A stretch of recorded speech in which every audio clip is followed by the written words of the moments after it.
Good afternoon, teacher. My name is Shreya Sandeep Bhagwat. Today is my Hindi activity. मनुष्य के विकास में प्रकृति का योगदान।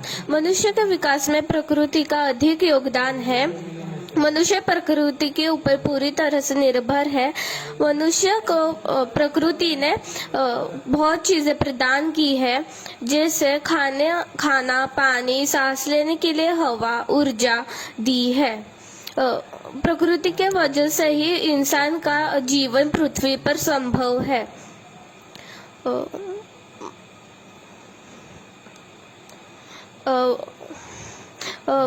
हवा की ताकत से मनुष्य ने पवन चक्की का निर्माण किया। प्रकृति से मिले हुए कोयले से रेलवे चलाए और दूर तक यात्रा संभव हुई। प्रकृति में अनेक पेड़ पौधे हैं, औषधि पेड़ पौधे हैं, जिससे मनुष्य ने औषधियां बनाकर अपनी आयु बढ़ाई।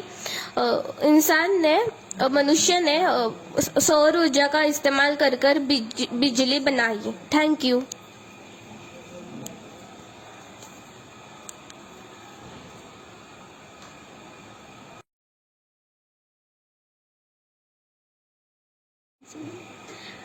नमस्ते, मेरा नाम विदुला धुपकर है और आज का मेरा विषय है मनुष्य के विकास में प्रकृति का योगदान। मनुष्य का जीवन पूरी तरह से प्रकृति पर निर्भर है। हम अपनी आवश्यकता की लगभग सभी चीजें प्रकृति से ही प्राप्त करते हैं। जब मनुष्य का जीवन एक पशु से अधिक नहीं था, तब भी मनुष्य जीवन के लिए आवश्यकता की सभी चीजें प्रकृति से ही प्राप्त करता था।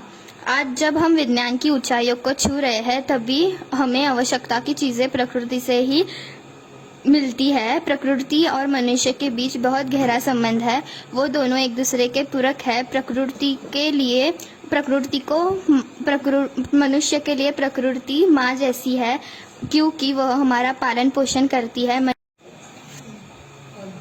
Good afternoon, respected teacher. Myself Tonja Jevan Gavlu. I am studying in Standard 8 Division D roll number 5. Today's my subject is Hindi and topic is मनुष्य के विकास में प्रकृति का योगदान। अभी का मौसम बारिश है और बारिश हमें प्रकृति से ही मिलती है। हम हर साल बारिश का ही पानी पीते हैं। प्रकृति और मनुष्य के बीच बहुत गहरा संबंध है, जैसे कि प्रकृति और मनुष्य है, इनका दोनों का बहुत गहरा संबंध है। दोनों एक दूसरे के पूरक है। मनुष्य के लिए धरती अपना घर का आंगन, आसमान, छत, सूर्य, चांद, तारे, दीपक, सागर, नदी, पानी के मटके और पेड़ पौधे आहार के साधन है। इतना ही नहीं, मनुष्य के लिए प्रकृति से अच्छा गुरु कोई नहीं है। आज तक मनुष्य ने जो कुछ हासिल किया है, वह सब प्रकृति से ही सीखकर किया है। न्यूटन जैसे महान वैज्ञानिकों को गुरुत्वाकर्षण समेत कई पाठ प्रकृति ने ही सिखा है, तो वही कवियों ने प्रकृति के साधने में रहकर एक से बढ़कर एक कविताएं लिखी है। इस तरह आम आदमी ने प्रकृति के तमाम गुणों को समझकर अपने जीवन में सकारात्मक बदलाव किया है। प्रकृति हमें कई महत्वपूर्ण पाठ पढ़ाती है, जैसे पतझड़ का मतलब पेड़ का अंत नहीं है। धन्यवाद।